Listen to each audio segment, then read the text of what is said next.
r/ask Reddit. What do you miss about the early internet?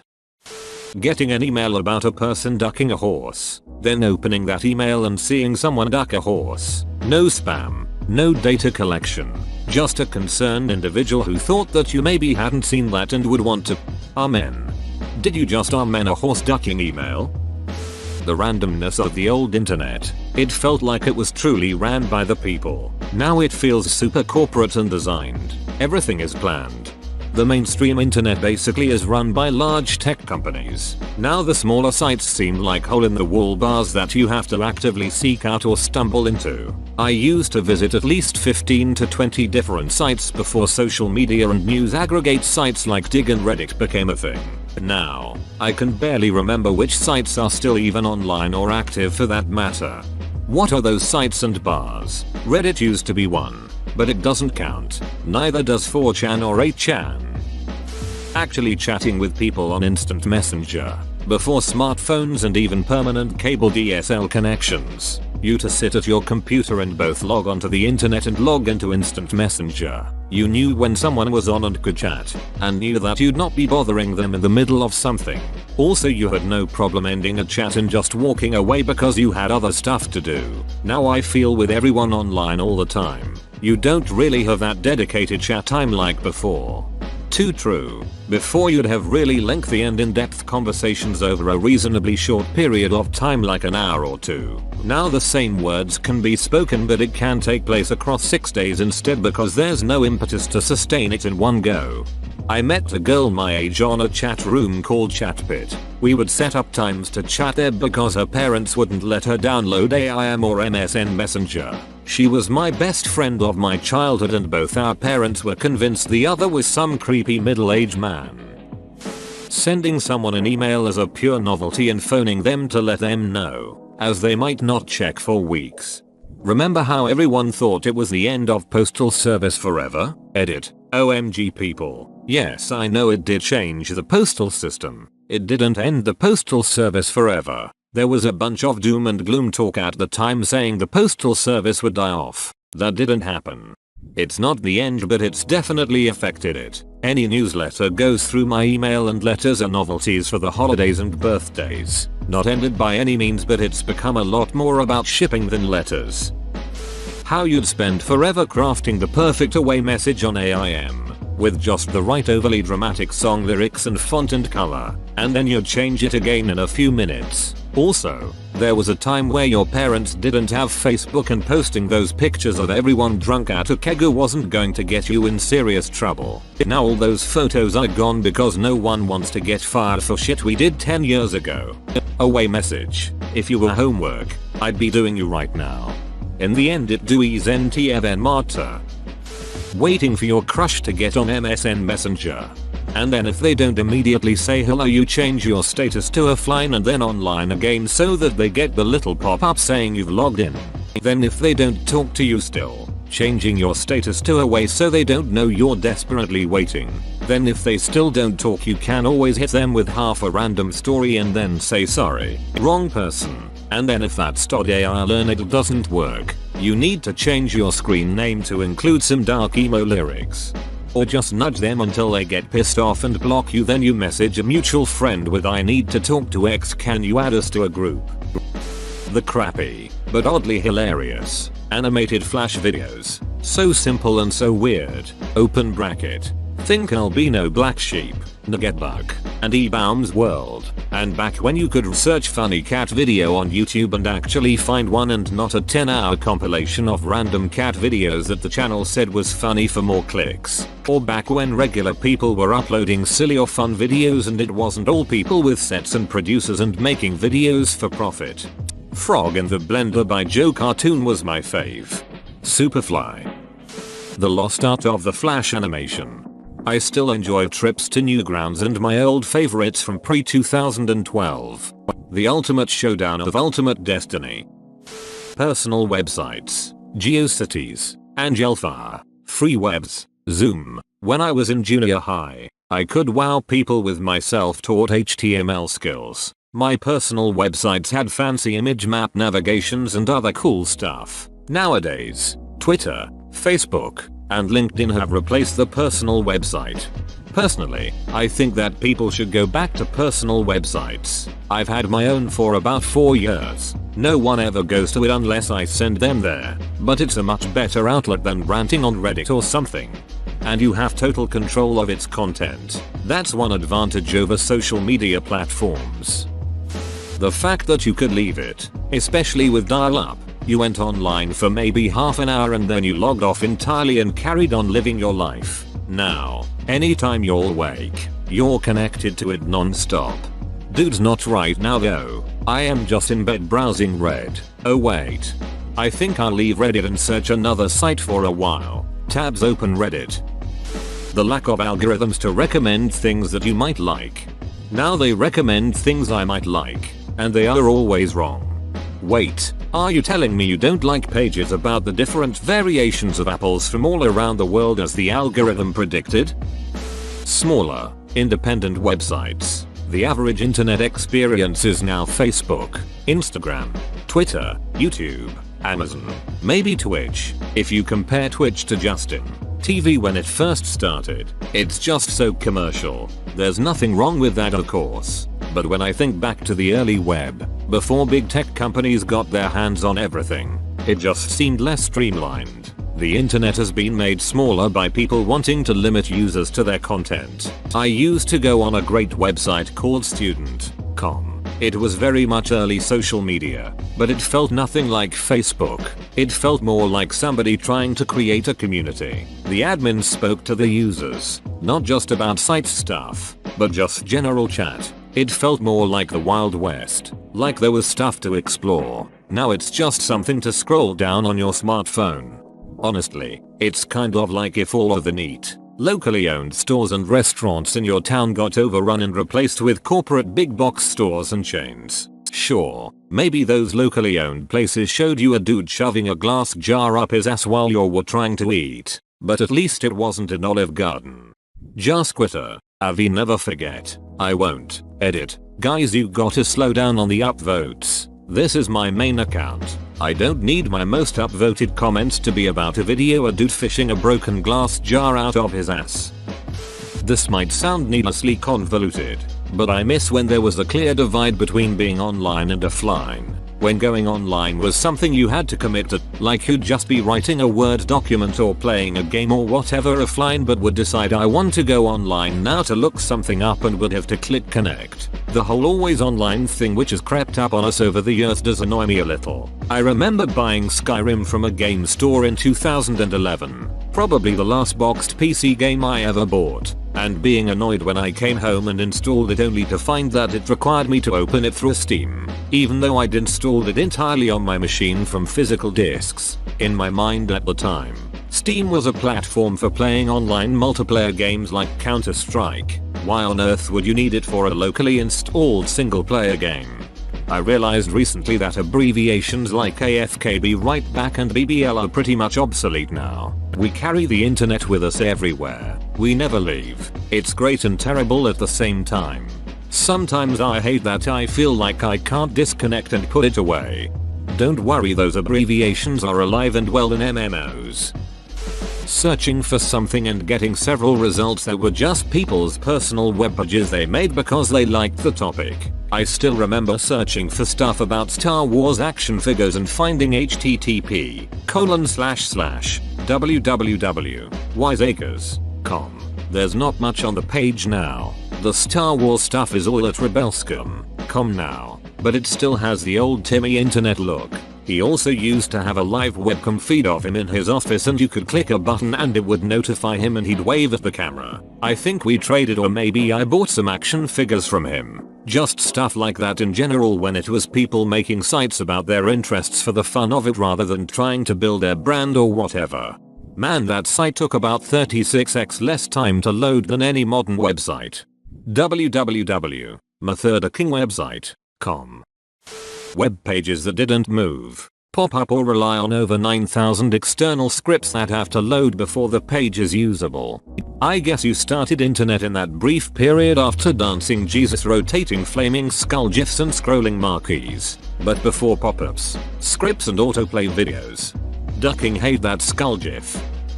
When a lot of people put up content and spent a lot of time making something online just for the sake of doing so, instead of following some formula for success. When people weren't concerned about using the internet to make money and get big, and were just exploring this new media.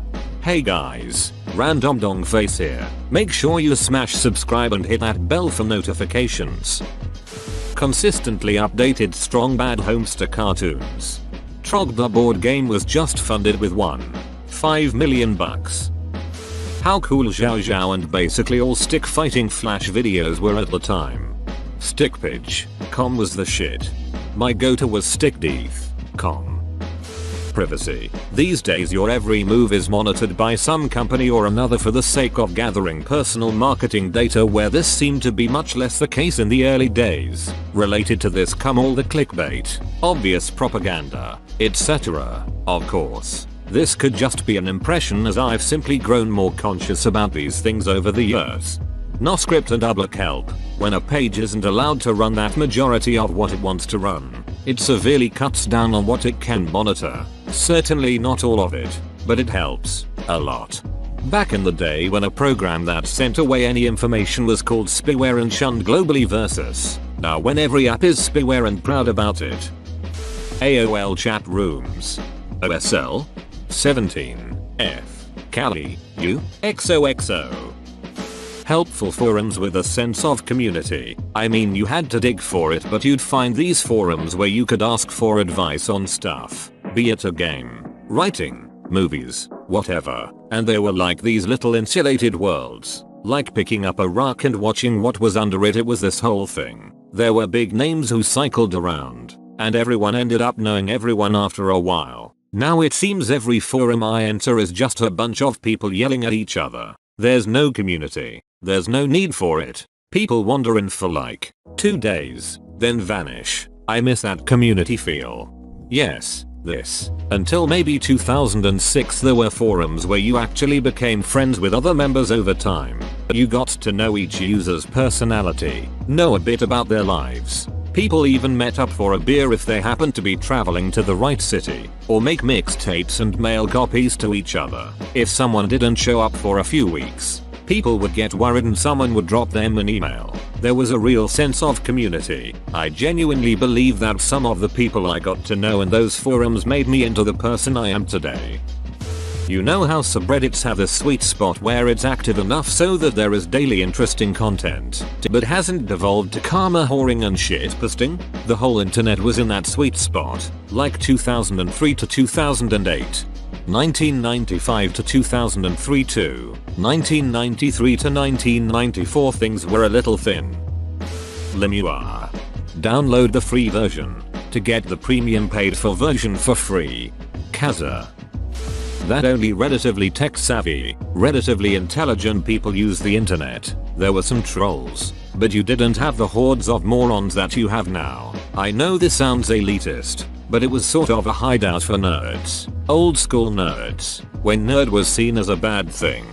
People don't realize how much it has changed, I feel. In the late 1990s, the popular teenage kids at my school would laugh at me and my friends for communicating a lot through the internet. Not in a mean way, but like, oh my god, I can't believe you socially awkward nerds talk through screens. Nowadays it's the opposite. The more nerdy people are much more wary about social media, while all the popular kids and their grandparents do it. The sheer freedom we had, and the amount of crazy shit that was easily found. Nowadays everything feels like it's behind barriers. You follow one link sometimes and it can take you down the rabbit hole of ducked up shit. I absolutely don't want to go back to it, but I do miss when content on YouTube was kinda limited, and the community was tighter because of it. You'd get a cool channel, sub for sub, comment, you'd go to their channel, see that there was some 19-year-old from Oklahoma that seemed cool enough, so you'd sub. And even though their content sucked and had no consistent theme, you'd watch anyway because what else was really there that you hadn't already seen? You'd watch this 19-year-old upload a new video every few days. Just random shit. Like him playing guitar, him filming his TV as he played GTA, him uploading videos of JPEG images just to use them as avatars, etc. And you'd feel oddly connected to this dude in the middle of bumfuck nowhere, uploading videos of him and his friends doing the cinnamon challenge. And chances are, you never even noticed that he stopped uploading videos, and you don't know how he or any of those people in those videos are doing now. But for a moment in 2006-2007, you felt like you were there in that room, watching him play GTA as his stereo gently hummed "It Ends Tonight" by the All American Rejects in the background, as well as the occasional sound of his sister arguing with his mom. And that's ducking crazy to think about now. Edit. Before you say that isn't early internet. Well, yep, but YouTube is a very prominent part of the modern internet, and this is talking about it in its early stages, over a decade ago. Sometimes I deliberately find videos from 2006 to 2009. Never knowing exactly what you were going to end up with when downloading things from Napster, I ended up pretty scarred from what I found when I opened up the files. I did not have sexual relations with that woman. Yup, I once downloaded what I thought was a movie, which one I can't remember, the big blockbuster at the time, with my intrigued parents stood behind me, because I had explained what I was doing. Opened it up and boom, the most hardcore porn I had ever seen in my life to that point. The screeching when you lifted the phone. https://www.youtube.com watch v equals 5 misop 0 vyi 0 for when I feel nostalgic. For anyone at work who can't play it, I'll do my best. What I miss is how mysterious the internet could be and how gullible we were. The internet felt like this strange underbelly of obscure information. First you're growing up in some little town and only know about Star Wars and Green Day. Then suddenly you're finding niche websites and reading about obscure movies and bands and movies you definitely won't find on the radio or in the video store. You'd find dedicated fan sites that had deleted scenes from Alien that you'd never even heard of. You'd find bizarre paranormal websites that every story felt so real and believable. Every low-res UFO and ghost picture could be real. Every story was accepted as real. I read the Ted the Caver Geocities page back then at 2 in the morning and was totally convinced it was real. Nowadays we're skeptical of every story and some Photoshop guy will dissect any picture and reveal how the shadows don't fall right or something. If you could find the right program and file, you could download pretty much any Nintendo game ever. Your tiny world and library of Joss Mario and Ninja Gaiden completely exploded with potential. I was now able to play this holy grail Chrono Trigger I'd always heard of, or I would go through great lengths to find a good English patch of this Japanese only game called Front Mission. And you'd convince yourself that you weren't stealing because Nintendo hadn't sold these games for years. They were unobtainable. You felt like a hacker and a pirate doing that stuff. The internet back then made you feel like an explorer on the fringe. The mysterious frontier just waiting for you to engage its endless opportunity. Man, I miss that shit. Ike, I know it's still around, but it's not the same. Being able to jack off to a girl in her underwear without seeing so much as a single nipple. Now if she isn't animated and has a tentacle in her ass I can't get off. Over exaggeration obviously. Well, kinda. That's just porn addiction. Less ads. Depends on your browsing habits. Whereas sites would launch 20 pop-ups before you could block pop-ups, unless you wanted to use the Opera browser. Google revolutionized the simple text ad. Forums. When you started going to a forum, you'd start to see regulars and different threads. You'd get to know them, what they like, what their opinions about stuff. You'd make friends. You just don't have the same with modern social media, full of people whom you already know IRL, or sites like Reddit. You never get to know anyone. Being able to read skim Usenet newsgroups I had subscribed to in under an hour each day. Discourse could be as abrasive as it is now but generally was fairly cordial. Top posting was heresy. By the late 90s the sheer volume became overwhelming. That and by 1994 I had finished university and no longer had the luxury of time to spend on it too, and I decoupled entirely. Tried to get into it again via Google Groups in the early zeros, but it wasn't the same.